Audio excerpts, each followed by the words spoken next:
Alagang Amoso. Associated Marine Officers and Seamen's Union of the Philippines. Ang programang para sa mga Filipino seafarers at kanilang pamilya. Maghahatid ng impormasyon, magbibigay ng inspirasyon, at tatalakay sa kanilang mga sitwasyon, kalagayan at iba pang mga pangangailangan. Alagang Amoso.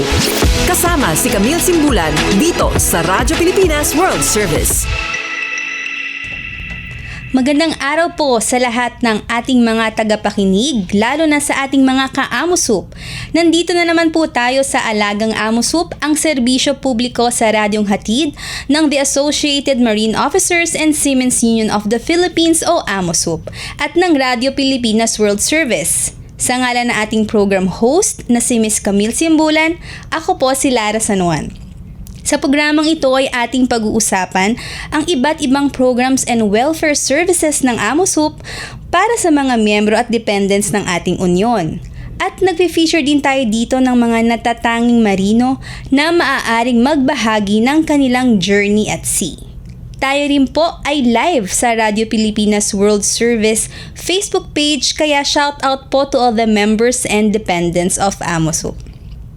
Ngayong araw po ay isang special episode dahil sa susunod ng linggo Huwebes, November 28, 2024, atin pong ipagdiriwang ang 97th birth anniversary ng founder ng Amosup, ang visionary captain na si Captain Gregorio S. Oca. Ating gunitain ang kanyang legacy bilang tagapagtaguyod ng mga karapatan ng mga Pilipinong mandaragat at pagbibigay daan na mabigyan ng nararapat na mga benepisyo na ating tinatamasa sa kasalukuyan. Kaya ang ating pong topic ngayong araw ay tungkol sa servant leadership o paglilingkod na pamumuno. The legacy of Amosup's visionary founder, Captain Gregorio S. Oca. Ano ba ang servant leadership?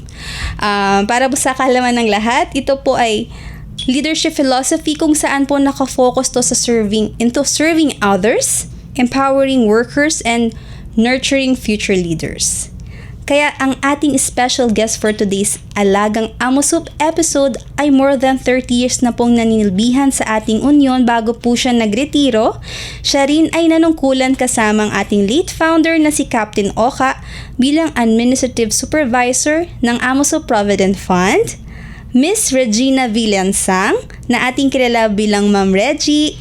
Welcome po ma'am to Alagang Amosup. Thank you.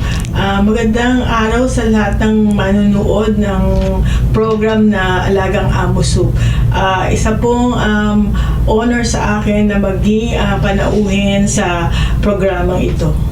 Thank you Ma'am Reggie. Ngayon po, All aboard sa talakayan. Palalimin pa ang inyong kaalaman. Alagang Amoso. Dito sa Radyo Pilipinas World Service. Ayan ma'am. So ma'am, simulan na po natin ang ating kwentuhan tungkol po, dahil ako rin po personally, hindi ko po naabutan si Cap Oca, kaya po kami po ay excited na makinggan po ang inyong mga kwento tungkol po sa ating Kapitan Oca. Ano po siya or paano po si Captain Gregorio Oca bilang isang leader o pinuno po? Lahat ng taong nakakaalam ng true meaning ng servant leader, kilala si Captain Oca. Kasi yun best personifies him. Dedicated, focused, hardworking, and most of all, takes good care of his followers. And in relation sa Amosup, sa kanyang mga members, noong buhay pa siya, ang kanyang mission at vision is to uplift the life of the seafarers, which lahat naman yan ay nagawa niya dahil sa dami ng benepisyo na nabibigay niya sa kanyang mga members. Opo ma'am. Ano naman po ang tingin niyo ma'am sa ang pinakamahalagang prinsipyo ng servant leadership na iniwan ni Captain Oca po na patuloy na isinasabuhay po natin ngayon sa Amosup, ma'am? Lahat ng sinimula ni Captain Oca, itinutuloy niya ng kanyang anak at president ng Amosup na si Dr. Conrado Oca. Yun ay ang mabuting pangangalaga sa mga members at sa kanilang mga pangangailangan. Kaya nga nandiyan yung hospital benefits para sa mga members at kanilang mga dependents. Ang sailor's home at ang slap chest. Yung sa Sailor's Home, ang magandang binibigyan nito sa mga members ay pwede silang tumira rito ng libre, lalo na yung mga taga-probinsya, habang inaasikaso nila kanilang mga dokumento para sa susunod na pagsakay nila. Sa ano naman, sa slap chest naman, dito makakapamili yung pamilya nila kasi ito na parang sort of mini grocery to na pwedeng mamili yung mga kanilang dependents, at ang ano nito, ang pagbabayad nila rito kinakalta sa kanilang allotment. Through MAAP din, yung Maritime Academy ng AMUSUP, nabibigyan din sila ng libreng training at upgrading courses. Okay, ma'am. So, narinig ko kasi, ma'am, na si Captain Oka medyo natutunan po niya na yung pagdisiplina po sa mga empleyado. Kaya, ang galing-galing po ng leadership niyo po ngayon sa AMUSUP. So, paano po siya bilang isang leader po sa Union po? Talagang si Captain Oka talaga siya, well dedicated talaga siya sa sa kanyang profession, at saka doon sa tinatag niya na ngayon ng AMUSUP, na lahat ng iniisip niya para sa kapakanan ng kanyang mga sa kanyang mga members, lahat ng kanyang projects, syempre, nakatuon sa kung ano yung kabubuti ng mga miyembro. Makikita naman ng lahat kung gaano karami ng hospital meron ngayon ng ang AMUSUP, Meron sa, syempre, pinakamalaki, pinakauna yung Manila. Tapos meron sa Cebu, sa Iloilo, sa Davao, sa Bacolod, sa Dagupan, at ngayon yung siguro malapit na rin na na buksan yung sa Cagayan de Oro. Sa naman, sa tawag dito, sa mga pagkakataon naman na mga miyembro niya na nangangailangan dahil sa mga kalabidad, sigurado talaga na nakahanda agad ang AMUSUP na para bigyan sila ng tulong. Kasi ang isang pinakamagandang nito nung sa pandemic, kahit na walang sarado mga office, Opo. pero yung kami sa Provident Fund, tuloy-tuloy ang serbisyo namin para sa pangangailangan ng mga miyembro. Opo, parang may nakita akong mga larawan, ma'am, na gamit po yung Kapitan KFO.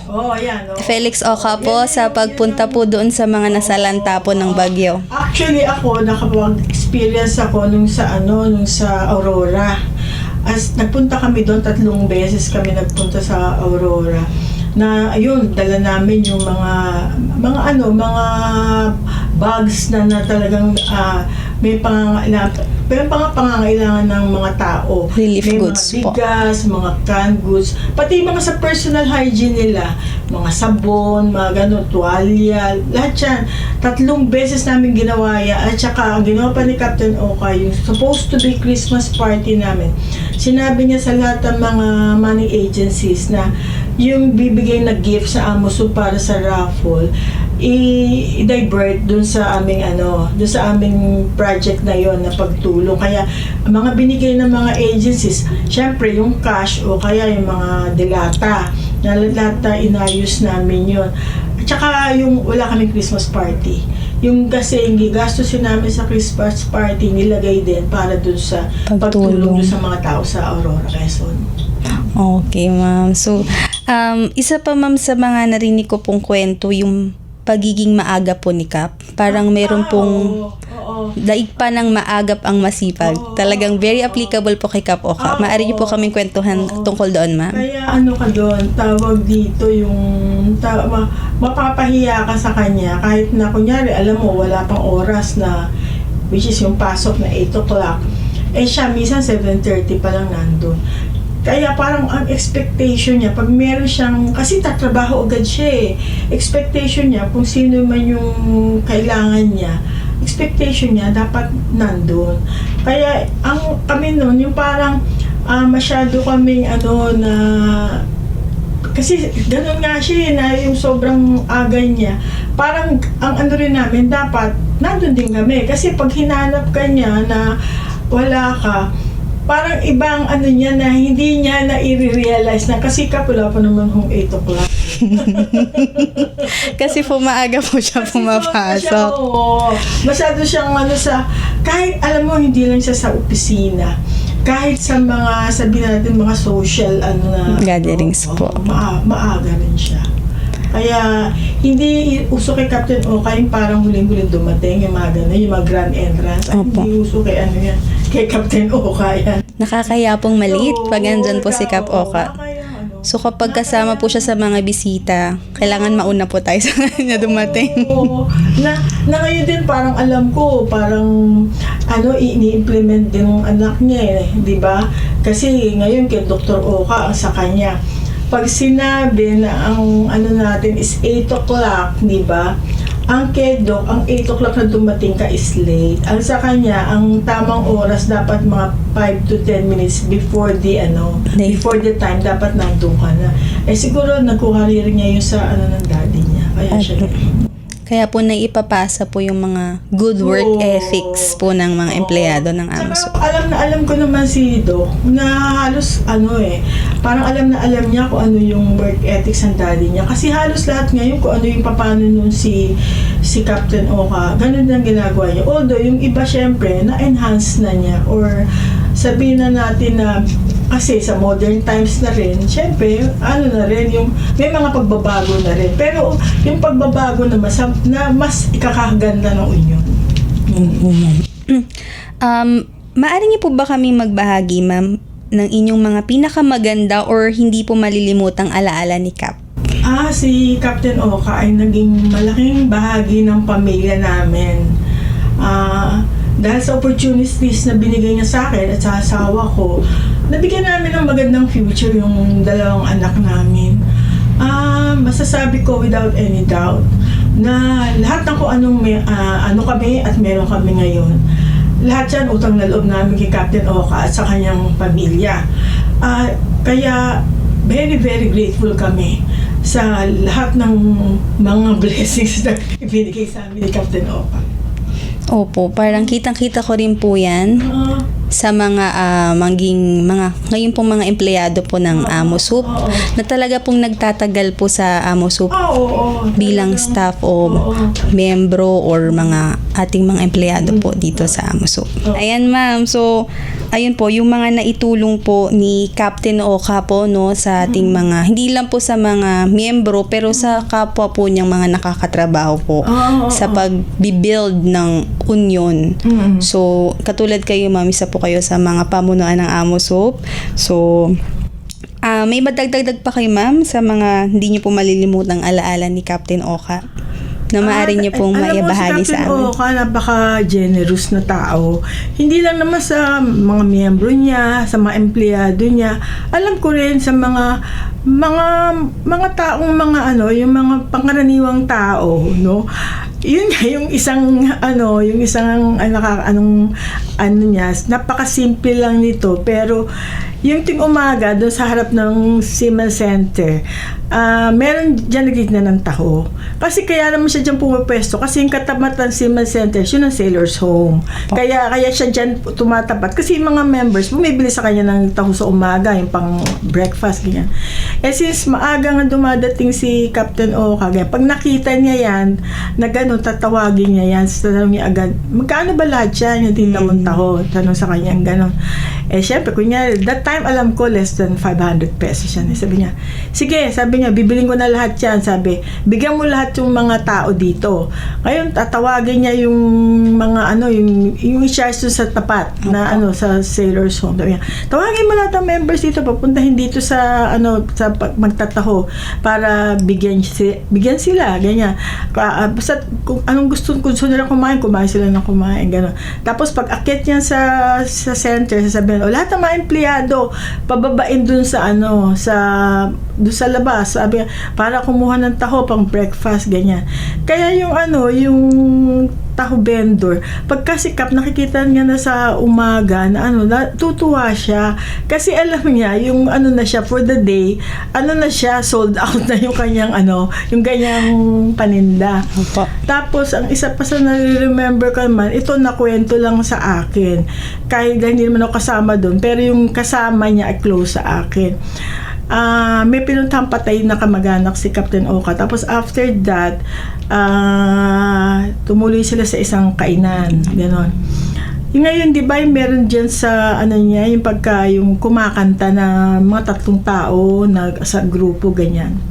Opo. Lumapit daw sa kanila, tapos kumanta. Tapos sabi daw, parang mahilig kasi sa music si Captain Oka. At saka si Captain Oka maganda kumanta. May magandang boses niya, ha? May recording ba yun, ma'am? Para alam ko meron sila sa office, pero maganda ang boses ni Captain Oka. Tapos, nagustuhan niya. Tapos, yung mga kantang mini-mention niya na parang hindi mo naman alam na alam ng mga kumakanta, no? Alam mo, tuwan-tuwa si Kap na yung gano'n na siya kanta kayo ng kanta, gano'n. Tapos nung pagkatapos, sabi nung binigyan na sila ng tip, siguro yung nila, yung buong araw na nila na na kota agad sila kasi siya, gano'n siya, mas talagang, mas generous siya sa mga taong sa mga tao talaga na, yung mga gano'n, mga ordinaryo na nakakapagsilbi sa kanya. Opo. Kaya kumbaga maski naman sa mga yung nalalaman namin, yung mga nagsisilbi sa kanila sa bahay nila, ay talagang kung paano magtrato si Captain Oka ng tao, ay talagang wala kang masasabi. Opo, kaya magagaling pong kumanta ang mga ating Amosup members. Tsaka ating pong mga empleyado sa Amosup. Kasi maganda talaga siya. Sana kung buhay pa siya talaga mahilig siya kumanta. Sana po mahanap po natin ang kanyang video or voice recording. Baka meron sila dyan sa office. Baka Tsaka isa pa, ma'am, doon na-experience din naman po natin ngayon at nung mga existing po natin na mga members and dependents na dati pa lang din daw po, sagana daw po talaga sa pagkain ng Amosup. Like, kilala po ang Amosup sa masarap, saganang kainan para po sa mga seafarers, their families. Ano po yung may mga maalala po ba kayong mga kwento tungkol doon? Ito actually may sasama ko, ha. Nung wake ni Captain Oka, ito na isa sa pinaka parang ang wake ni Captain Oka, parang tumagal kayata kami ng isang linggo. Isang linggo kami. Doon siya unang binurol sa simbahan malapit sa kanila. Na alam ko, well supported niya tong parish na to. Doon siya, mga ilang araw siya doon. Parang bago siya inilipat dito sa Siemens Center, ganyan. Alam mo, nung yun, yung ibig ko sabihin, yung pinrovide na food, no? Doon sa katapat na, ngayon yung Sailor's Home, doon na dapat. May nakikater doon na talagang mula almusal hanggang gabi. Lahat pwedeng kumain. Basta't dumating ang miyembro, siguradong kakain sila.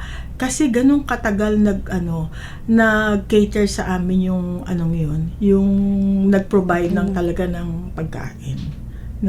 Kaya dun pa lang mo na talagang kahit wala na si Captain Oka, kung ano yung talagang gusto niya na ginagawa niya, hanggang doon sa huling niya nagawa. Talagang parang yung impression sa Amosup tungkol sa tungkol sa pagpapakain sa mga tao, talagang hanggang doon sa niya nung patay na siya nagawa. Opo. Nung noon pa po ba, like, na-visualize po niya na magkakaroon po ng mga maraming hospital, ganun po? Siguro hindi niya na-expect na hindi niya siguro na-expect na lalaki ng ganun. Kasi nung pumasok ako diyan, ang hospital pa lang yung Manila Hindi niya siguro ina-expect na na gano'n ang mangyayari. Parang din siguro nagulat siya na naging gano'n ng Amosup na kumbaga naging parang kumbaga grabe yung nag-bloom siya, gano'n ano. Ang ano naman si Cap naman, makikita mo ang mga projects niya, yung kung ano yung sa maisip niya yung para sa, hindi naman kasi sabay-sabay yan di ba? Kunyari kagaya ng sa ospital yan, siyempre nung nakita niya yung pangangailangan, dinagdag niya yung Cebu, gano'n ano. Tapos yun nga yung sa Visayas, Iloilo, tsaka yung Bacolod. Ngayon nga yung sa Davao at tsaka yun nga ngayon sa Cagayan de Oro, at tsaka dito nga sa North yung sa sa Dagupan. Ang rason niya dito, para lahat yung mga miyembro niya na nasa mga lugar na to, hindi na mahirapan na mag-avail ng benepisyo na Magpunta pa po sa Manila, ma'am. Magpunta pa sa Manila, gano'n. Yun ang niya. Tapos nung in-establish naman niya yung yung tawag dito, yung MAAP, yung school, Siyempre, ang niya rin dito, gusto rin niya mabigyan ng benepisyo dito, yung mga anak ng miyembro niya. Pero kaso, siyempre, may standard na kailangan maipasa mo yung entrance exam para makapasok ka dito. Pero kasi ang MAAP is lahat libre. Opo. O, ang ginagastos lang dito ng estudyante, yung kanyang uniform. Pero lahat, board and lodging, lahat libre. Hanggang sa, at saka yan, meron ka ng assured ka na may sasakyan ka ng barko pagka-graduate mo. Dahil ang mga nagpaaral din naman sa'yo, mga ship owners, na parang lumalabas, parang scholar ka. Oh. Tapos yun naman sa, yung sa Simas Village naman, ano ba rin naisip ni Captain Ocaro? Kaya niya tinayo rin yun para mabigyan din naman yun ng bahay, mga niya, yung mga members niya, kasi ilang years to pay naman yun Tsaka yung kung talagang masinop ang isang miyembro, kaya mong bayaran ng monthly nun na Kaya lahat yung naging mga projects, lahat ni Captain Oka, lahat dyan nakatuon sa ikabubuti ng ng kanyang mga miyembro. Ang galing nga, ma'am, para po tayong mayroong mini government. Meron tayong ospital, meron tayong eskwelahan, yung mga basic needs po. Tapos, di ba, ma'am, ang isa sa mga pangarap ng bawat tao is magkaroon ng sariling bahay. So, tinayo po niya yung Siemens Village, na minsan daw po, sasampay yung seafarer, maubos yung ipon niya pagbaba. So, maganda po na itayo po niya yung mga ganong projects. Kaya nga, sinasabi ko lang na, kung talagang, yun kung talagang member ka, na iisipin mo kung lahat anong ginagawa para sa ni Captain Oka talaga. Alam mo, wala ka na mahihingi pa. Kasi nandiyan pinrovide na sa iyo na binigay na sa iyo Ang mo na lang, kumbaga asap ko sa trabaho, pagbutihin mo. Nakakabili po si Cap Oka. Oo. So, yun po yung mga naiisip po niya na projects, talagang tumatagal, nag-i-improve, dumadami po, lumalawak. Katulad po ng sa Manila, nag-extend din po ng building po, yung sa Manila. Hindi ba kasi gaya ngayon ng Sailor's Home, kung iisipin mo, ilan na Sailor's Home natin? Parang 3 na, diba? 3 po sa Manila. 3 na. Dahil bakit siya bakit dinadagdagan niya ni Doc? Kasi nakita din niya na yung pangangailangan ng miyembro. Maraming miyembro nang nangangailangan ng yan. Malaking bagay sa miyembro yung taga Visayas ka o Mindanao, o kahit na sabihin na Luzon ka lang, mga Pangasinan, yung may matitirang ka habang inaayos mo yung mga papeles mo sa pag-alis mo, malaking bagay Nang libre po, tas may almusal pa po. Tapos meron ka pang breakfast. Tapos hindi mo sa natutulog ka pa sa aircon. Provided ka ng mga beddings, di ba? Opo. Ayaw mo ba? Tuwalya, beddings. Yan na, mga mo na, kumbaga wala ka nang iisipin sa mga pag-aayos mo ng dokumento. Kasi yung part na yun, pinrovide na sa'yo yung saan ba ako titira habang nasa Manila ako. Kasi karamihan naman ng manning agencies nasa Manila. Malaking diba? Bagay, ma'am. Mahal po ang pag-rent or kasi, pag-avail ng accommodation sa Manila.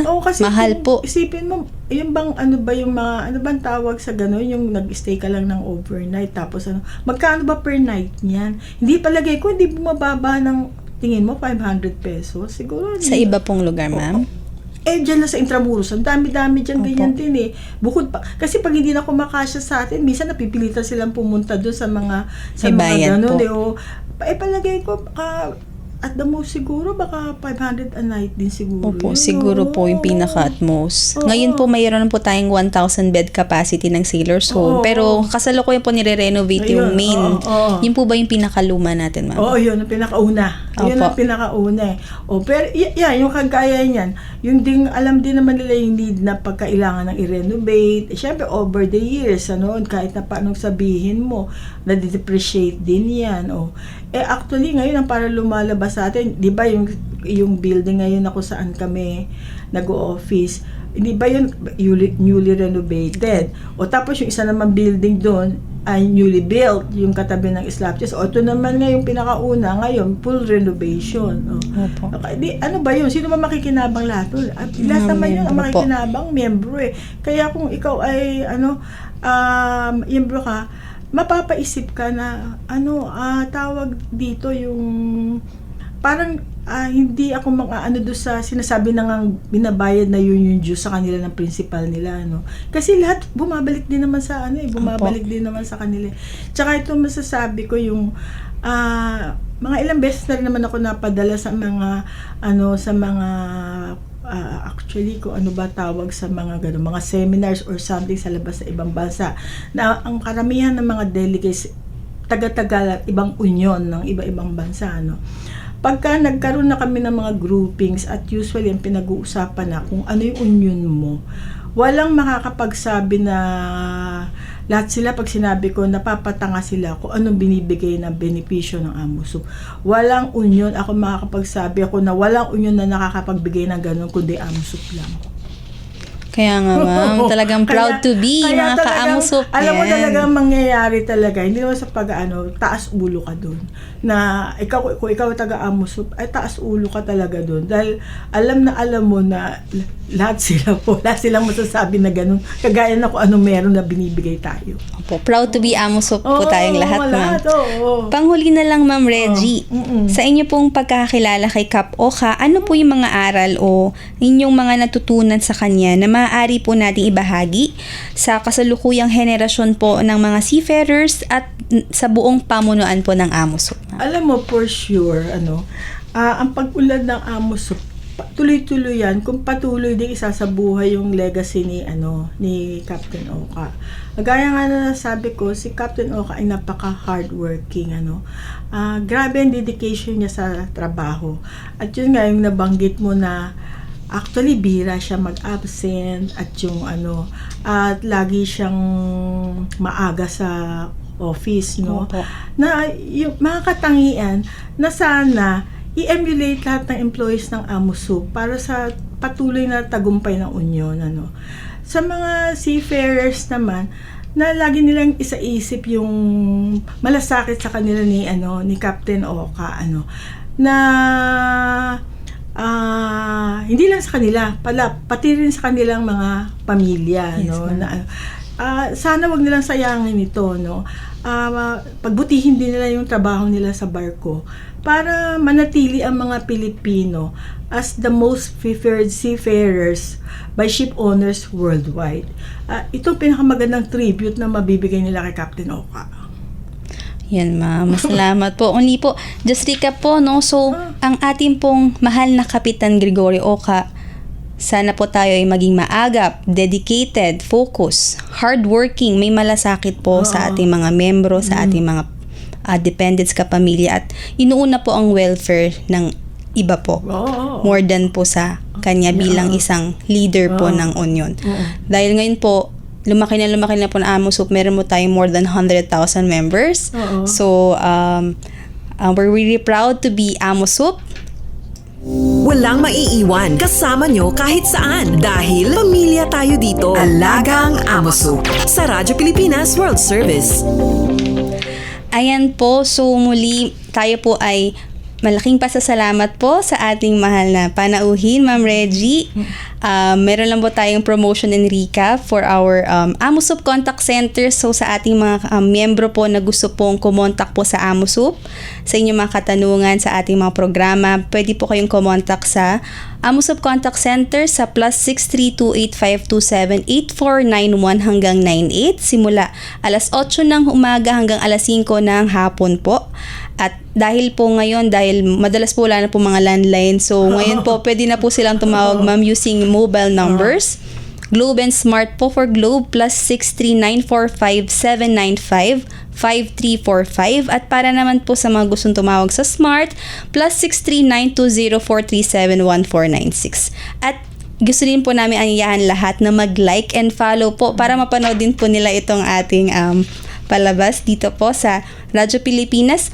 Mag-like and follow po kayo sa AMOSUP official Facebook page at AMOSUP official Facebook group para po sa mga updates din po, sa mga announcement po ng Union. Meron din po tayong official YouTube channel, AMOSUP Official.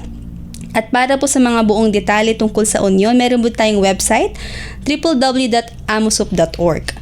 Maraming salamat po sa inyong pagsubaybay. Salamat sa mga kasama natin sa Radyo Pilipinas, Susan Aison, Erin Peñano, Milo Dionela, Jay Arevalo at Jerome Toledo, at ating ka-AMOSUP na sila Miss Shane Lontok at si Ma'am Sari Garcia, at syempre sa ating very special guest na si Ma'am Reggie. Maraming salamat po.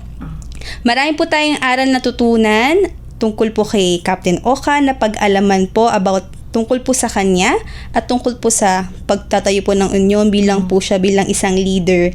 A well-respected and a very important figure po ng maritime industry. Isang taos-pusong pasasalamat po kay Captain Gregorio S. Oka sa kanyang great vision in founding our union, AMOSUP, and for dedicating his life in championing the rights and welfare of Filipino seafarers and their families. At muli, maraming salamat sa pagtanggap sa aming imbitasyon, ma'am. Okay. Ma'am Reggie. Hanggang sa muli po, sa ngalan ni Miss Camille Simbulan, ako po si Lara San Juan at ito po ang Alagang AMOSUP. All aboard sa talakayan. Palalimin pa ang inyong kaalaman. Alagang AMOSUP. Dito sa Radyo Pilipinas World Service.